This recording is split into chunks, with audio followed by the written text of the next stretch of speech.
Sushma hall में बैठी अपनी बहू का आवाज लगा रही होती है और सीमा भी अपनी सास की आवाज सुनकर हॉल में आती है। बहू चाय नहीं बनी क्या अब तक? माँ जी चाय तो चढ़ा रखी है, सोच रही हूँ आलू प्याज के पराठे बना दूं चाय के साथ। नहीं बहू, मुझ पर थोड़ा रहम कर दे। प्याज आलू के पराठे खाकर मेरे पेट में गैस बन गई है। अगर कोई खाली सिलेंडर भी भरा तो भी मेरे पेट की गैस खत्म ना हो। तूने मुझे आलू प्याज के पराठे इतने खिला दिए हैं, हालत खराब कर दी। ठीक है माँ जी, फिर तो आप सिर्फ चाय ही पी लीजिए। हाँ हाँ, बस एक कप चाय दे दे। और ये आलू प्याज की रोटी कब तक बनती रहेगी? माँ जी अब आपको नहीं पसंद तो मैं तो खाना नहीं छोड़ सकती ना। सुषमा अपनी बहू के आलू प्याज के पराठों से बहुत परेशान थी।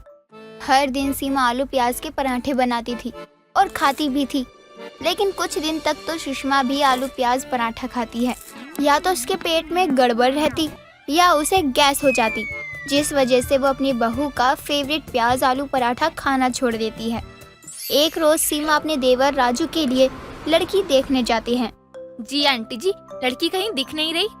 अरे वो आ रही है बेटा, तब तक तुम समोसे और जलेबी तो खाओ। मुझे जो पसंद है वो तो यहाँ है ही नहीं, तो भला मैं ये सब क्या ही खाऊंगी। अच्छा वैसे क्या पसंद है तुम्हें? मैं अभी मंगवा देती हूँ। अरे बहन जी, आप इसकी बातों को कहाँ ही सुन रही हैं? छोड़िए इसे, आप लड़की को बुलाइए। हाँ हाँ बहन जी, हम तो घर से ही खाकर चले हैं, बस लड़की देख ले, बात विचार हो जाए, इतना ही। सीमा को उसकी सास चुप तो करा देती है, लेकिन वो समोसों और जलेबियों को देखकर यही सोचने में लगी होती है कि आखिर इसकी जगह आलू प्याज के पराठे होते तो कितना मजा आता। लेकिन बेचारी मुंह लटकाए बैठी होती है। तभी लड़की का आना होता है और सुषमा अपनी होने वाली बहू को देखकर बहुत खुश हो जाती है। अरे अरे अरे, मेरी होने वाली बहू तो लाखों में एक है। कितनी सुंदर लड़की है। बहन जी, मुझे तो लड़की बहुत पसंद है। हाँ हाँ सुषमा, लड़की तो बहुत सुंदर है, एकदम परी जैसी लग रही है। बैठो भी बेटी, खड़ी क्यों हो? क्या नाम है? खाना पीना बनाना तो जानती हो ना, और घर की जिम्मेदारियां संभाल लोगी ना? जी कोमल नाम है मेरा, और खाना पीना सब अच्छे से बनाना आता है। और रही बात घर की जिम्मेदारी की, वो भी मैं बहुत अच्छे से संभाल लेती हूँ। अरे बस बहू, तू ही बनेगी अब तो मेरे घर की छोटी बहू। बहन जी, ये रिश्ता हमारी तरफ से पक्का है, बाकी अब आप देख लीजिए।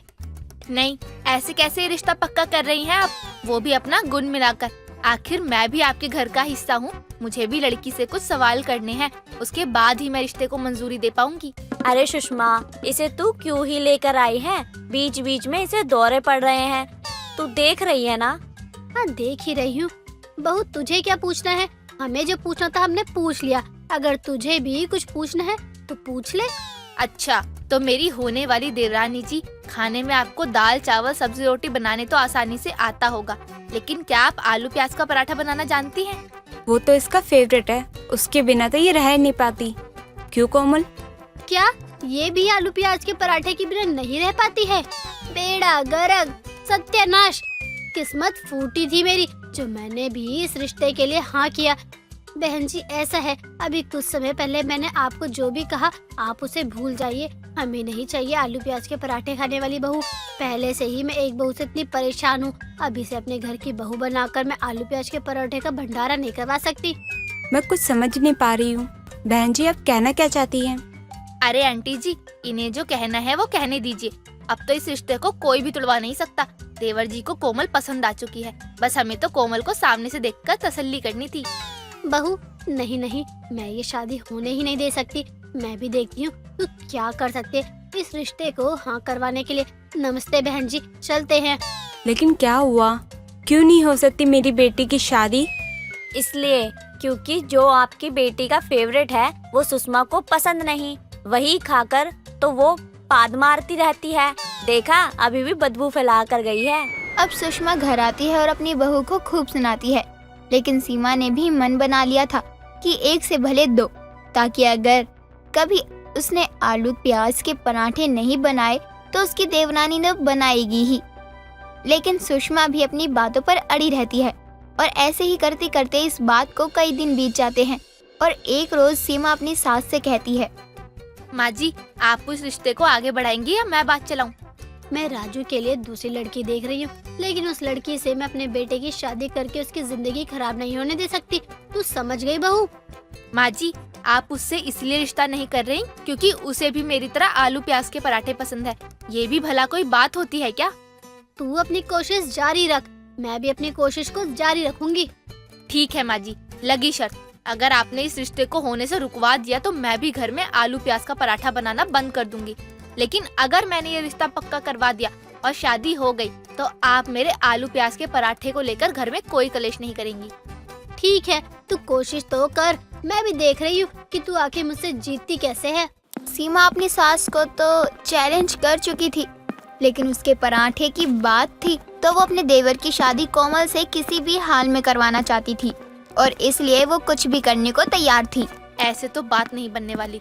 मुझे कुछ ऐसा करना होगा जिससे लाठी भी ना टूटे और सांप भी मर जाए। अब देर रात सीमा अपने देवर के कमरे में जाती है और अपने देवर से कहती है, देवर जी, लड़की तो बहुत सुंदर है, आप कहो तो नंबर निकलवा दूं? भाभी आप भी ना बहुत मजाक करती हो। वैसे भी तो माँ वो रिश्ता मना कर आई। अरे देवर जी, आप भी कैसी बातें करते हैं। आप एक बार कहो तो मैं यूं ही लड़की को लाकर यहाँ पर खड़ा कर दूंगी। सच क्या भाभी? भाभी सुनो ना, कोमल मुझे बहुत पसंद है, आप माँ जी को मना लो ना। हाँ हाँ बिल्कुल, मैं माँ जी को ना भी मना पाई तो अब तो कोमल आपकी ही है। भाभी आप ग्रेट हो। कोमल तो मुझे पहली नजर में ही पसंद आ गई थी। ठीक है, बस जैसे मैं कहती हूँ बस आप वैसा कीजिए और नंबर भेजा है आपको। सच क्या? भाभी सीमा तो अपना काम कर देती है राजू को कोमल का नंबर देकर। अब ऐसे ही कई दिन बीत जाते हैं और एक रोज सुषमा अपनी बहू को कहती है, बहू, क्या हुआ कोमल को? तूने से घर की बहू बनाने के बारे में क्या सोचा है? अभी तक तो कुछ नहीं, लेकिन मैं भी आपकी बहू हूँ, हार नहीं मानने वाली। हाँ, देखती हूँ कौन हारता है और कौन जीतता है। जहाँ सुषमा एक तरफ राजू के लिए दूसरी लड़की तलाश रही थी, वहीं राजू कोमल से बातचीत करके रिश्ते को आगे बढ़ा रहा था। और होता भी कुछ ऐसा ही है। राजू अपनी माँ के खिलाफ जाकर अपनी भाभी की मौजूदगी में कोमल से मंदिर में शादी करके कोमल को घर ले आता है। अब सीमा भी अपनी देवरानी की आरती उतारती है और उसे घर में लेकर आती है। लेकिन जब सुषमा शोर सुनकर हॉल में आती है तो वो बाहर का नजारा देखकर हैरान हो जाती है। हे, ये क्या हुआ अब? राजू, तूने कोमल से शादी कर ली, वो भी मुझसे बिना पूछे? माँ, मुझे कोमल बहुत पसंद है और ये मेरी सारी जिंदगी का सवाल था। आज या कल आप किसी न किसी से मेरी शादी कराती ही तो मैंने भी अपनी पसंद की लड़की की शादी कर ली। ना, ये तू नहीं बोल रहा है, ये सब तो तेरी प्यारी भाभी बोल रही है। क्यों बहू, क्या भरा तूने मेरे बेटे के कान में जो उसने मेरे खिलाफ जाकर शादी कर ली? माँ, इसमें भाभी की कोई गलती नहीं है। कोमल मुझे पसंद थी और कोमल को मैं, बस इतनी सी बात है। आप इस बात को बढ़ाओ मत। सुषमा अपनी बहू की होशियारी पर हैरान थी। जब वो कुछ नहीं कर पाई तो उसने राजू को सीधा कोमल से बात करवा दिया और उसके बाद जो भी दोनों के बीच बातें हुई हैं, प्यार का सिलसिला आगे बढ़ा तो दोनों ने शादी कर ली और सुषमा भी अपनी बहू के आगे हार मान जाती है। अशोक की माँ जानकी ने कुछ ही महीने पहले अशोक की शादी गांव की लड़की से की थी, जो अशोक को बिल्कुल भी पसंद नहीं थी। अब अशोक अपनी पत्नी से दूर दूर रहा करता। एक रोज हॉल में बैठी जानकी अपनी बहू भावना को देखकर उससे पूछती है, अरे बहू, क्या बात है, इतनी उदास क्यों है? सब ठीक तो है ना? लल्ला ने कुछ कहा है क्या तुझे? माँ जी, वो कुछ कहते ही तो नहीं है। उन्होंने तो शादी वाले दिन से मुझसे बात तक नहीं की है। लेकिन ऐसा क्यों? तुम दोनों की लड़ाई हुई है क्या? आने दे उस नास पीटे को, मैं पूछती हूँ।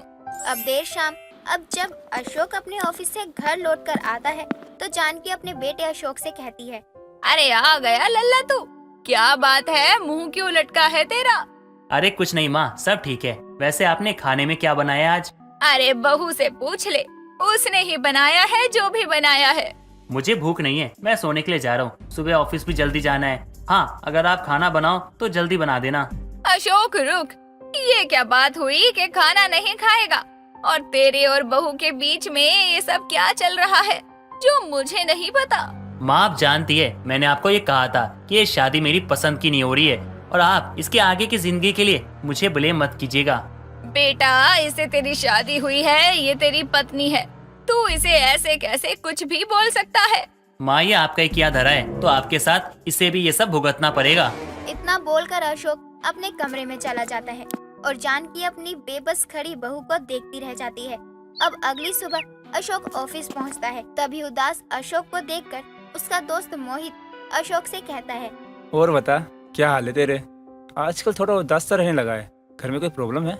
नहीं, सब ठीक है। मुझे काम करने दे, तू जा यहाँ से, अपना काम कर। यार, अपने दोस्त से क्या छुपाना, शायद मैं तेरी कोई मदद कर पाऊँ। अच्छा, तो तू करेगा मेरी मदद? तो सुन, मुझे ना मेरी गांव वाली पत्नी पसंद नहीं है, तो क्या तू मेरे साथ सुहागरात मनाएगा? ये तो कैसी बातें कर रहा है, पागल है क्या? यार, ऐसे उदास रहने से क्या होगा? मैं तेरी एक मदद तो कर सकता हूँ, वो ये है कि तू बिना बीवी के ही सुहागरात बना सकता है। दिमाग तो ठीक है ना तेरा? बिना बीवी के क्या मैं रशियन ले आऊं? एकदम राइट, बीवी नहीं तो रशियन ही सही। और फिर क्या, तू रशियन लाके देगा? अरे तू टेंशन छोड़ दे, अब बस तू रशियन के ख्वाब देख। अब देर शाम तो अशोक घर आ जाता है, लेकिन अगले ही दिन जब वो ऑफिस पहुंचता है तो देखता है एक सुंदर सी लड़की अशोक के बॉस के कैबिन में खड़ी है। ये तो इंडियन नहीं लगती, ये बाहर से आई हुई रशियन लगती है। हैं? क्या बोला मैंने? रशियन? सच में ये तो रशियन है। दोस्त हो तो ऐसा, वरना काटने के लिए तो बहुत दोस्त मिलते हैं। यार सच में तू देवता है, तू महापुरुष है, तू तो भगवान है यार। सच में तेरे जैसे दोस्त को ना मैं अपना दिल तो क्या, अपनी किडनी, फेफड़ा, गुर्दा, अब मैं तो अपना ना बस सब कुछ दे दूंगा यार। तूने जीत लिया है मेरा भाई, तू जीत चुका है यार। अरे लेकिन हुआ क्या, बता तो। मैंने तेरे लिए ऐसा भी क्या कर दिया जो तू इतना पागल हुआ जा रहा है? यार शर्म आ रही है मुझे बताने में, तू खुद समझ जाना यार। चुप करके बता दे, मुझे और भी काम है। वो जो रशियन तू मेरे लिए लाया है ना, वो बहुत ही प्यारी है, लेकिन तू कितनी देर के लिए लाया है? मैं क्या ऑफिस की छुट्टी ले लो? बोल के आता हूँ अभी छुट्टी के लिए। शांत शांत, तुझे किसने कहा कि उस विदेशी रशियन को तेरे लिए बुलाया था? अबे कल ही तो तूने कहा था ना कि ये वो। अब ज्यादा मत बोल भाई, देख कितनी देर के लिए आई है ये बता ना। अबे चुप हो जा, नहीं तो अभी कैबिन से लात मार के बाहर निकाल दूंगा। वो रशियन ऐसी वैसी नहीं है, बल्कि यहाँ काम करना ही है, बतौर ट्रांसलेटर। चलता हूँ, मुझे मेरे बॉस का कॉल आ रहा है। हेलो हेलो सर, हेलो, आवाज नहीं आ रही सर। रुक, अब देख अभी कैसे तेरी उससे दोस्ती करवाता हूँ। यार तुझे तो मैंने क्या कुछ नहीं समझा, अबे तू तो देव मानुस निकला भाई। चल मैं ना इंतजार करता हूँ और थोड़ा ना इम्प्रेशन भी जमाता हूँ। अब करीब 15 दिन बाद अशोक और उसके ऑफिस में आई रशियन डायना की बातचीत होती है और धीरे धीरे ये दोस्ती कब प्यार में बदल जाती है ये दोनों को भी पता नहीं चलता। एक रोज डायना अशोक से कहती है, अब तुम्हारी मम्मी से मीट करना चाहती है, तो क्या तुम हमको अपना मम्मी से मिलवाएगा? या श्योर, लेकिन ना शादी के बाद। अब अशोक जल्द ही अपनी मीठी मीठी बातों में डायना को अपने प्यार के जाल में फंसाकर उससे शादी कर लेता है। शादी के बाद अशोक उसे घर ले आता है। बहू क्या कर रही है? खुद का काम बढ़ाने में लगी है क्या? क्या इशारे कर रही है बहू तू? माँ देखो मैं किसे लाया हूँ घर। जानकी, ये देख रही है तेरे बेटे की बीवी के होते हुए भी ये दूसरी औरत उठा लाया, वो भी विदेशी। राम राम, ये सब क्या है अशोक? तूने दूसरी शादी कर ली? मैंने पहली शादी मानी ही कब थी जो आप कह रही हो कि मैंने दूसरी शादी की है? अरे यही तो मेरी पहली पत्नी है, डायना जी। अशोक एक रशियन को शादी करके लाया है, इसके सारे मोहल्ले में खबर हो जाती है और हर कोई जानकी और उसके बेटे को हीन निगाहों से देखने लगते हैं। और इधर भावना इस बात से अंदर ही अंदर घुट रही होती है। ऐसे ही कई दिन बीत जाते हैं और एक रोज विमला जानकी के घर आती है। लोग तेरे और अशोक के बारे में क्या क्या कह रहे हैं? अरे ये तो मुझे भी जानना था, लेकिन कांता कह रही थी एशियन को कितने में लाया? वो एशियन नहीं रशियन कह रही होगी। ये लोग गलत धंधा करते हैं, बस तू इतना समझ जा, जिसकी वजह से लोग तेरे घर के लोगों को इतनी हीन निगाहों से देखे जा रहे हैं। मैं किसे समझाऊं, तू बताना। मैंने कभी ऐसा नहीं सोचा था कि मेरा बेटा इतना बड़ा नास पीटा और नालायक निकलेगा। मैं तुझे और तेरी बहू का दुख समझ सकती हूँ, लेकिन अब तू कर भी क्या सकती है? अपनी बहू भावना को उसके घर भेज दे। अब डायना भी यहाँ रहकर अशोक को समझ चुकी थी कि वो कैसा इंसान है। उसकी बीवी सुंदर नहीं थी, इसलिए उसने डायना से शादी की और वो उससे बात तक नहीं करता था। ये सब देखकर डायना खुद से कहती है, लगता है हमको यहाँ से गोइंग हो जाना चाहिए। देखो बेटा, मुझे नहीं पता कि तू मेरी बात समझ भी पा रही है या नहीं, कुछ तेरे अल्ले पल्ले पड़ रहा है या नहीं, लेकिन ये सब तुम गलत कर रही हो। मेरे बेटे की गलती है, उतनी ही तुम्हारी भी है। या आई नो मम्मी। अब ये सब बातें हो ही रही होती हैं, तभी जानकी के घर के सामने लोगों की भीड़ जमा हो जाती है और वो जानकी की विदेशी बहू डायना को यहाँ से जाने के नारे लगा रहे होते हैं। जानकी जी, आपने बहुत इज्जत कमाई है, लेकिन आपके बेटे ने जो किया वो बर्दाश्त के लायक नहीं है। आप इस औरत को यहाँ से निकालिए। जी हाँ, अभी इसे यहाँ से जाना होगा। ये अगर यहाँ से नहीं गई तो हमें मजबूरन इसे यहाँ से निकालना होगा। अरे बहनों, देखिए मैं अपने बेटे की गलती के लिए माफी मांगती हूँ। ये बातें चली रही होती है, तभी एक पत्थर जो अशोक को किसी ने भीड़ में मारा था, उसे भावना अपने ऊपर ले लेती है और उसे चोट आ जाती है। ये देख अशोक को भी लगता है कि जो उसने किया वो वाकई सही नहीं था। भावना, तुम ठीक तो ना? तुम्हें लगी तो नहीं ना? रुक जाइए आप लोग, मैं यहाँ से चली जाऊंगी। आप लोग इनकी फैमिली को चोट मत पहुँचाइएगा। इतना बोलकर सबसे विदा लेकर डायना भी चली जाती है और ये सब देखकर अशोक को बहुत बुरा लगता है, लेकिन वो भावना की तरफ देखते हुए उससे कहता है, भावना, मुझे माफ कर दो, मुझसे गलती हो गई। मुझे ऐसा नहीं करना चाहिए था। अरे बेटा, देर से आए दुरुस्त आए। वैसे भी तू तेरे बाप की तरह आलसी है। तू समझ गया, मेरे लिए इतना ही काफी है। वैसे ये डायन भी अच्छी है। माँ, वो डायन नहीं, डायना है, डायना। हाँ हाँ, वही डायन डायन। इस तरह बदनामी के बाद ही सही अशोक को थोड़ी अकल आती है। जो उसने किया कि वो सही नहीं था। मधु अपने जेठानी शीला और अपने पति रवि के साथ रहती थी। मधु की जेठानी को सारी सब्जियां पसंद हैं, लेकिन उसे टिंडा पसंद नहीं होता। ऐसे ही एक दिन मधु बाजार से घर आती है तो उसकी जेठानी उससे कहती है, क्या बात है मधु, आज सब्जियाँ तो बहुत ताजी ताजी लेकर आई हो। हाँ दीदी, सस्ती सब्जियाँ मिल रही थी तो मैं ले आई। सही किया, वैसे भी घर में आलू के अलावा कोई दूसरी सब्जी है ही नहीं। पता है, आजकल सब्जियाँ भी बहुत महंगी हो गई है। मुझे कैसे पता लगेगा, हमेशा तुम ही तो बाजार जाती हो। दोनों बात कर ही रहे होते हैं, तभी उनकी पड़ोसन अनीता चाची का उनका घर आना होता है और सब्जियां देखते हुए अनीता कहती है, ओहो, ताजी ताजी सब्जियां, कितने में मिला ये टमाटर? पूरे 120 रुपए किलो है। और बताओ, और भी कुछ पूछना है या फोकट में सब्जियां उठाकर अपने घर ले आने का इरादा है? भक बकलोल, हम काहे सब्जी उठा के ले जाएंगे? हम तो तुम्हारी जेठानी से बकायदा मांग कर ले जाएंगे। ले, आ गई ना अपने मांगने की फिराक में। कुछ भी नहीं मिलेगा, बहुत महंगी है सब्जियां बाजार में, और तुम हमेशा हमारे घर से सब्जियां उठा कर ले जाती हो। दोनों के बीच बहस चल ही रही होती है, तभी शीला सब्जी उठाकर अपनी पड़ोसन अनीता को दे देती है। अनीता एक बहुत कंजूस औरत थी, सबके घर से कुछ न कुछ मांग कर अपना घर चलाया करती। ऐसे ही दिन गुजरते हैं। एक दिन घर पे कोई सब्जी नहीं थी, बस 2 टिंडे के अलावा। तभी मधु बोलती है, आज घर में सब्जी नहीं है दीदी, तो क्या बनाऊं? सब्जी में बस एक टिंडा ही है। टिंडे? छी छी छी, मुझे टिंडे नहीं पसंद।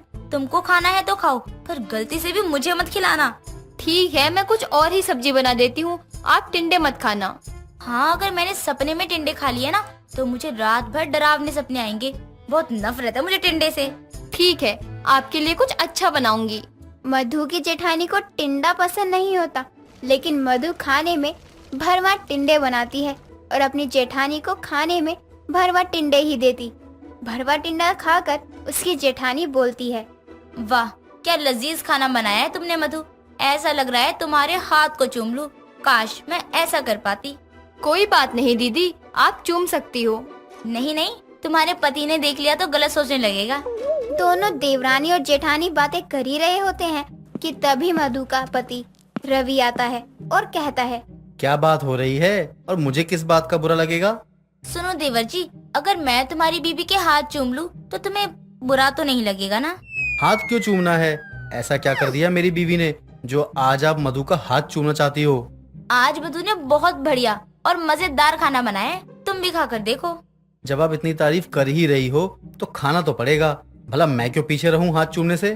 रवि भरवा टिंडे की सब्जी खाकर मधु की तारीफ करता है और हंसी मजाक करता है।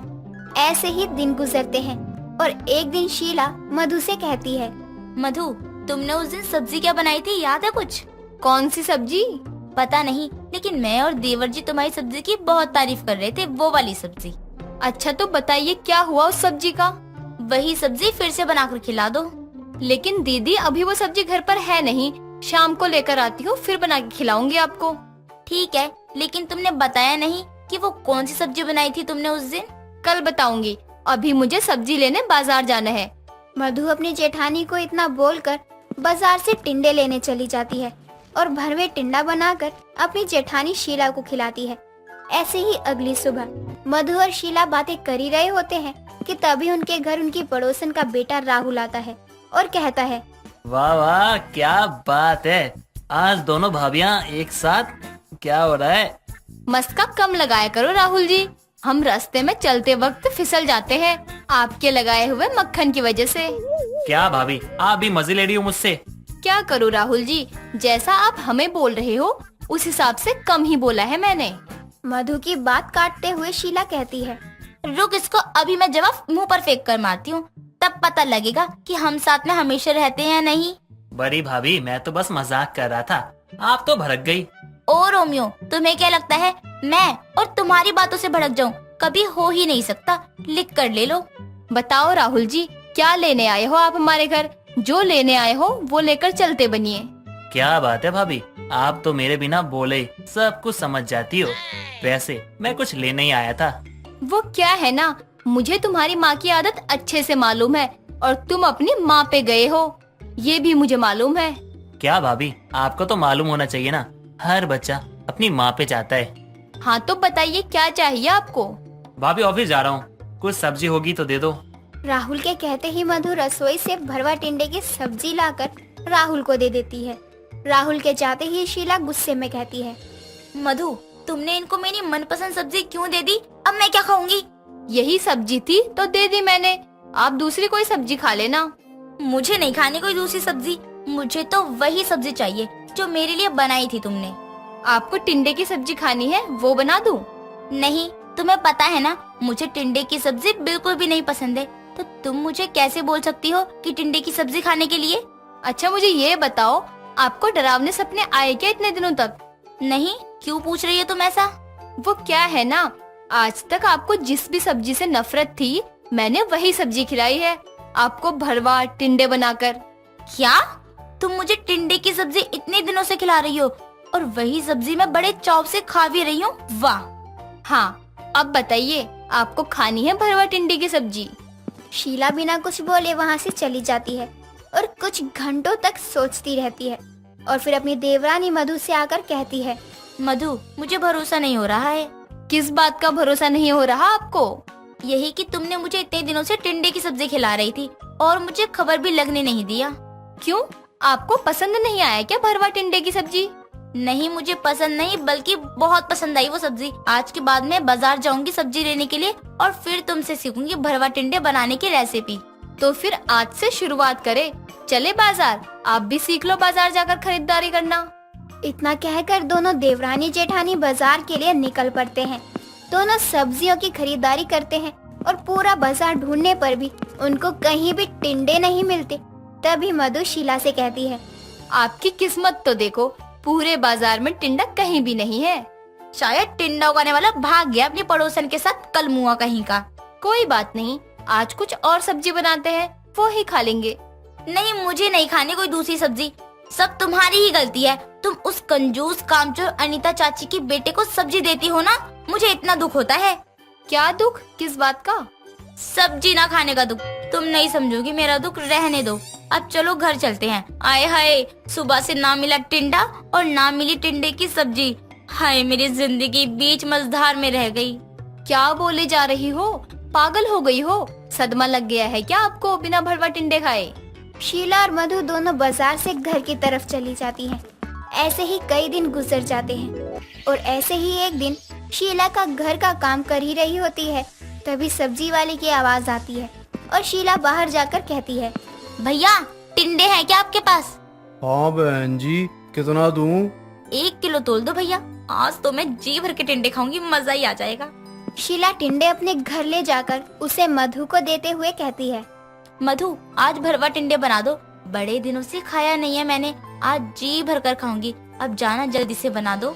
मधु भरमा टिंडे बनाकर शीला को देती है और शीला बड़े ही चाव से उसे खाती है। ऐसे ही जब भी शीला को भरवा टिंडे खाने का मन होता, वो बाजार जाकर टिंडे ले आती और उसके भरवा टिंडे बनवा कर खाया करती।